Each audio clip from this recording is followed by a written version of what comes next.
Viewers, আসসালামু আলাইকুম। আমি আবির মাহমুদ আছি আপনাদের সাথে এবং আপনারা আছেন অনলাইন স্কুলে। তো আশা করছি আল্লাহর অশেষ রহমতে আপনারা সবাই অনেক অনেক ভালো আছেন। তো আজকের এই ডিবিএমএস লেকচারে আমরা শিখব ইআর মডেল এবং types of attributes in ER model. So কথা না বাড়িয়ে শুরু করা যাক।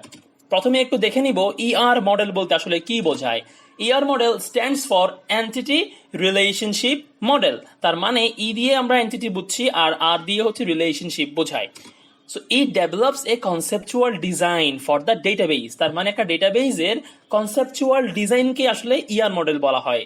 It also develops a very simple and easy design view of data.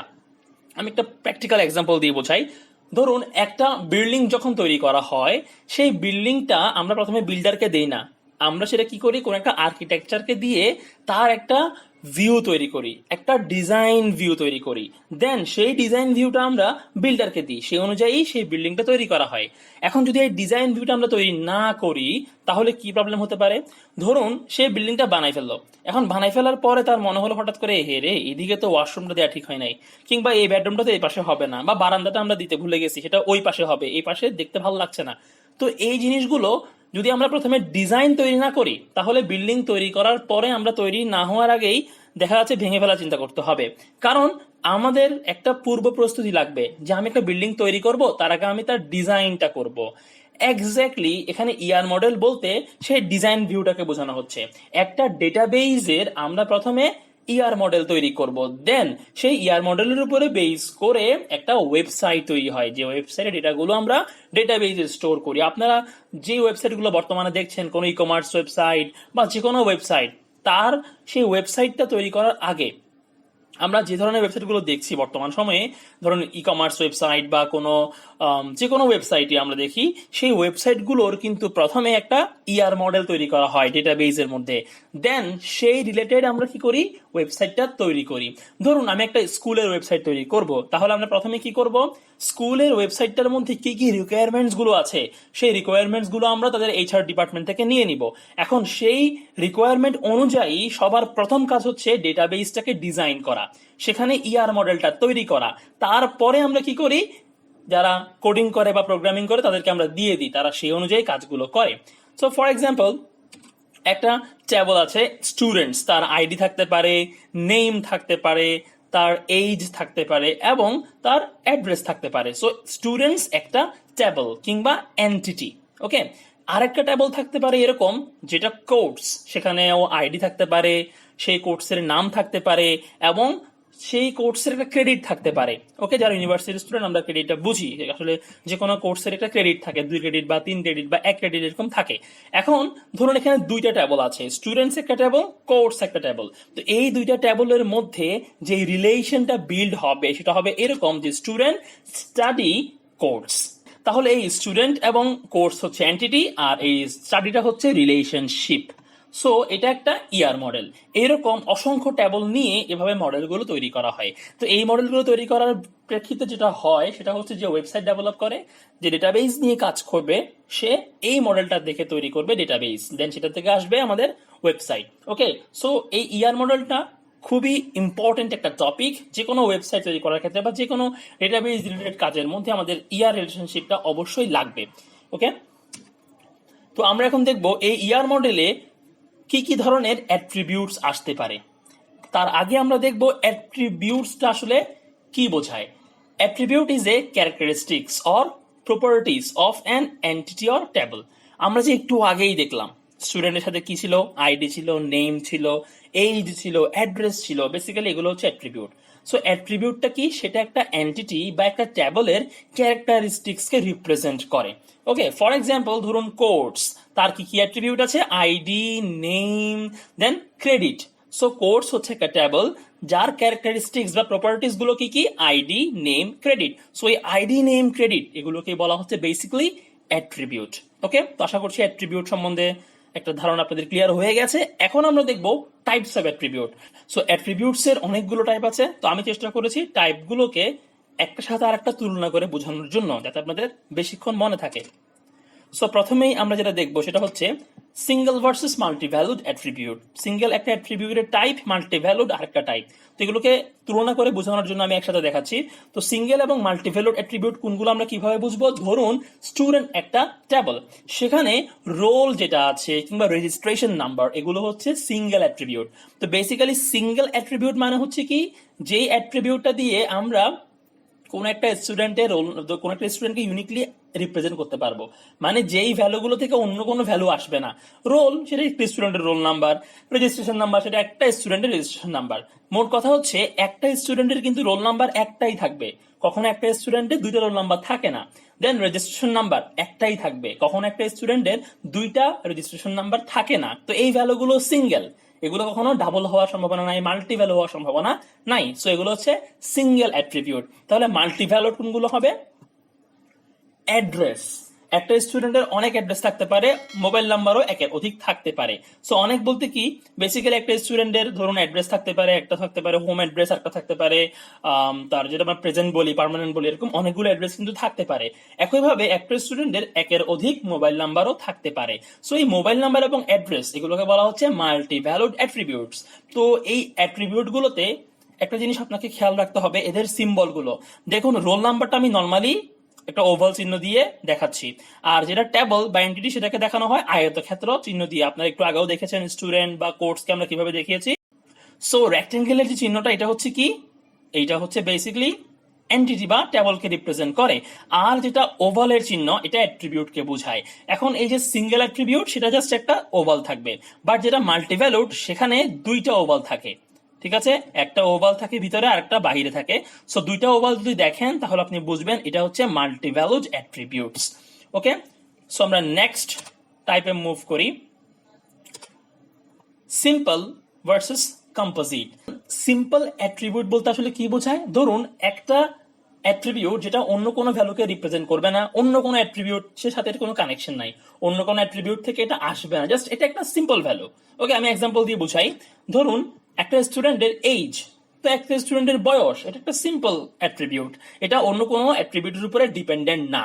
But composite যদি আমি বলি তাহলে খেয়াল করুন, ধরুন কোন একটা স্টুডেন্টের নেম, তো এই নেমটা কিন্তু স্টুডেন্টের ফার্স্ট, মিডল এবং লাস্ট নেম থেকে যুক্ত হয়ে নেমটা আসে।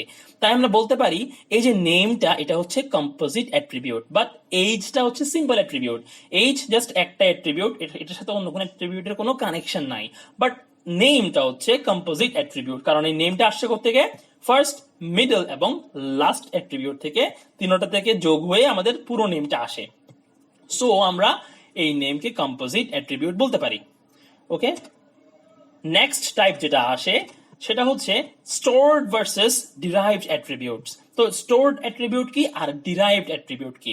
স্টোরড মানে হচ্ছে আগের সিম্পল বা সিঙ্গেলের মতো। স্টোরড মানে হচ্ছে যে অ্যাট্রিবিউটটা আমার ফিক্স থাকবে। মনে করুন কোনো একটা স্টুডেন্টের ডেট অফ বার্থ, এই ডেট অফ বার্থটা কখনোই চেঞ্জ হবে না, এবং এই ডেট অফ বার্থটা অনেক স্টুডেন্টেরও হতে পারে। ঠিক আছে, তাই আমরা এটা কিন্তু সিঙ্গেল বলতে পারবো না। এখন এই ডিওবিটা স্টোরড মানে হচ্ছে এটা স্টোর করা হয়েছে, এই ডিওবিটা কখনো চেঞ্জ হবে না। একটা স্টুডেন্ট ডেট অফ বার্থ এটা কখনোই কিন্তু চেঞ্জ হবে না।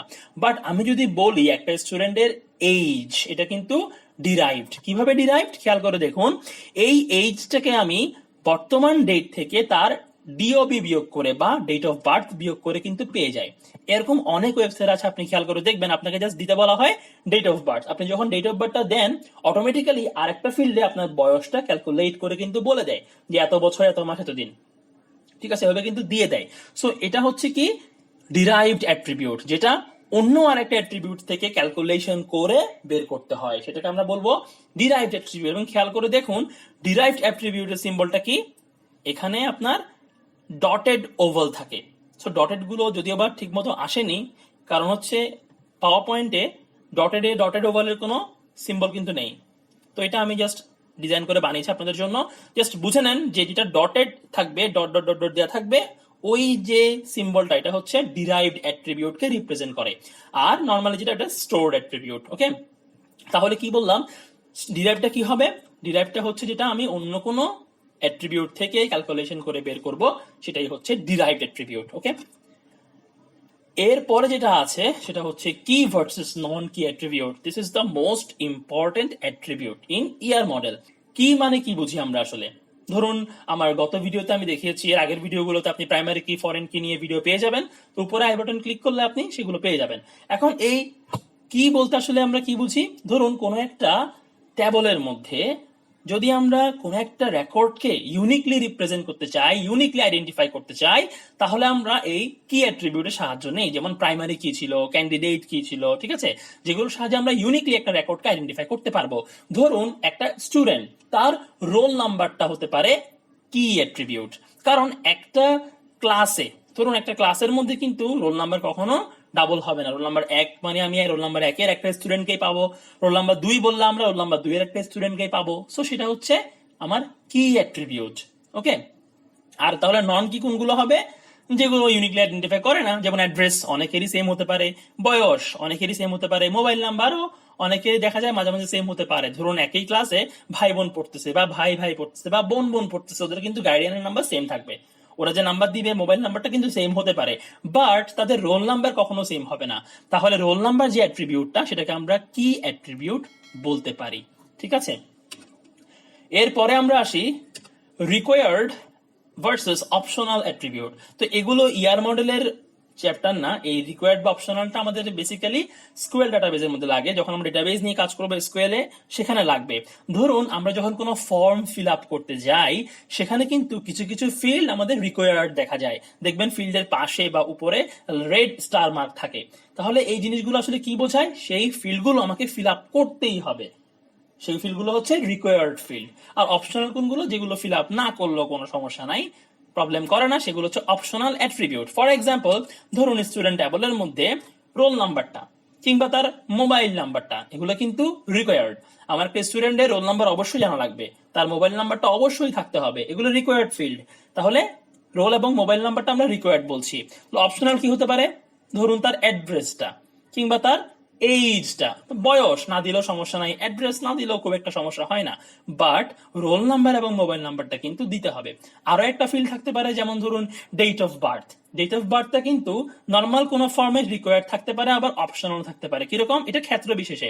ধরুন যদি ডেটাবেসটা হয় কোনো পাসপোর্ট অফিসের, সেক্ষেত্রে আপনাকে ডেট অফ বার্থটা দিতেই হবে, কিংবা আপনার এনআইডি কার্ডে, সেক্ষেত্রে আপনার ডেট অফ বার্থটা দিতেই হবে। বাট যদি কোনো সেটা স্কুলের হয় বা আপনি কোনো জায়গায় পার্টিসিপেট করছেন, সেখানে কোনো ফর্ম হয়, তো সেখানে ডেট অফ বার্থ কার দরকার? কারো দরকার নাই। তাহলে এটা ক্ষেত্র বিশেষে ভিন্ন ভিন্ন হতে পারে। সো রিকোয়ার্ড এবং অপশনাল অ্যাট্রিবিউটস।